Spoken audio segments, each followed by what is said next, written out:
Bonjour et bienvenue dans les 4V, Sébastien Chenu. Alors vous avez été réélu, vous, hier soir, dès le premier tour dans votre circonscription du Nord avec un peu plus de 58% des voix. Combien d'élus RN dès le premier tour au final là ?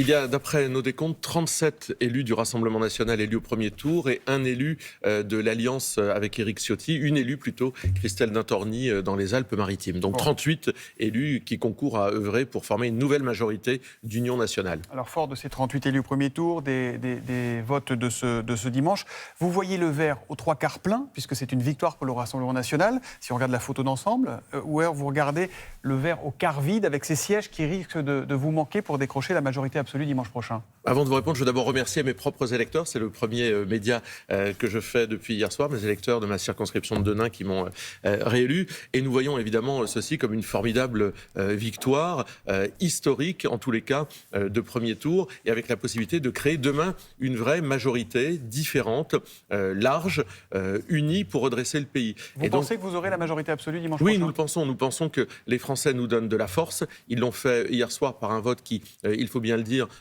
aussi bien dans ces chiffres que dans les positionnements de nos candidats, beaucoup sont en tête dans les circonscriptions, devrait nous permettre de remporter, et c'est ce que nous demandons aux Français, une large victoire pour inverser le cours des choses. Mais il y a aussi le désaveu très fort du président de la République qui est à prendre en compte. Ce matin, le président de la République ne représente non seulement plus une majorité de Français, loin de là, mais il est extrêmement minoritaire dans le pays.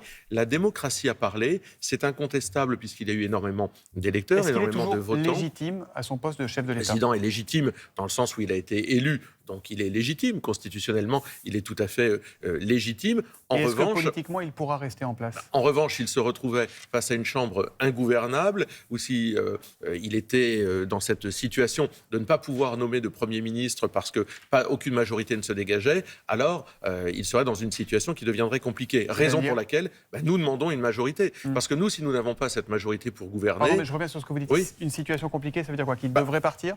S'il n'a plus de possibilité de faire nommer un Premier ministre qui n'est pas censuré par l'Assemblée nationale, la fin de l'histoire, c'est qu'il sera obligé de partir. Mais nous pensons que les Français, parce que ce sont des gens raisonnables, qu'ils ont vu pendant les 2 années dernières qu'il était extrêmement difficile de faire avancer le pays avec une majorité relative. Les Français veulent le changement, veulent voir leur pays avancer et vont, je le crois, donner une majorité solide et importante. Il nous faut une majorité absolue pour mener les réformes du pays, c'est ce qu'a dit Marine Le Pen très tôt hier soir.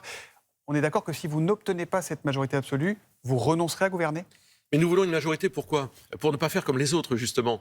Nous, on n'est pas là pour essayer d'avoir des sièges, des places. Si c'est pour être ministre pendant 3 mois, ne rien pouvoir faire avancer, ne pas pouvoir faire avancer une seule loi, parce qu'à l'Assemblée nationale, tout est bloqué, ça ne vaut pas le coup, si vous me permettez, cette trivialité.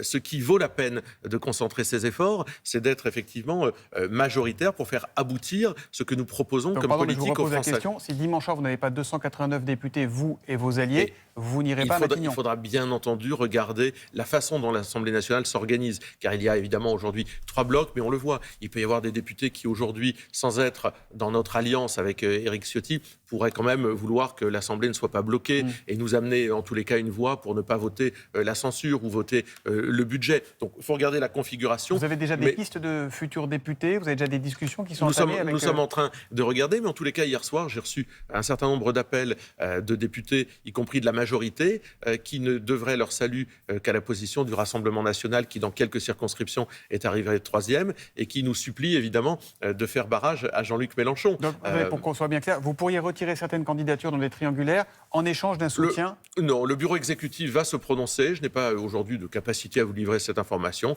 Nous allons regarder la situation. Mais vous savez, nous, on a toujours fait confiance au bon sens des Français.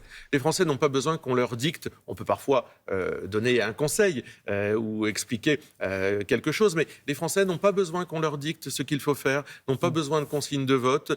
Ce sont des élèves majeurs et vaccinés et ils savent très bien ce qu'ils doivent faire. Donc pour être bien clair, s'il y a une majorité relative mais que vous trouvez des soutiens pour soutenir cette majorité relative, vous irez gouverner quand même. S'il a la capacité effectivement à trouver des soutiens, nous assumerons nos responsabilités devant les Français. Que dites-vous à ceux que ces résultats inquiètent, ceux qui ont peur du RN ? Regardez-nous tels que nous sommes. Nous avons eu 88 députés au travail pendant ces 2 dernières années. Nous avons construit un programme. Nous sommes aujourd'hui largement en tête dans le pays.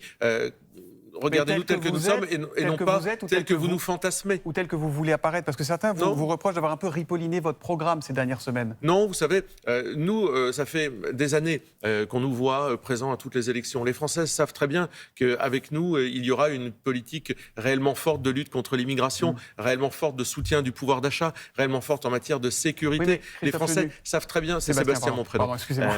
Mais je vous en prie, vous avez peut-être peu dormi aussi. Mais les Français savent très bien ce que nous ferons et savent très bien que les politiques que nous ferons seront particulièrement différentes de celles qui ont été faites depuis 30 ans. Un petit peu perdus. Regardez, si on prend l'exemple des binationaux, sans refaire tout le match de la semaine dernière. Non mais voilà. Il était question la semaine dernière d'interdire l'accès des binationaux aux postes les plus exposés, les plus stratégiques de la haute fonction publique, dont une dizaine de postes. Et en janvier, Marine Le Pen déposait une proposition de loi qui disait pas tout à fait la même chose, qu'elle disait interdire l'accès à des emplois dans l'administration, des entreprises publiques, etc., aux personnes qui possèdent la nationalité d'un autre État.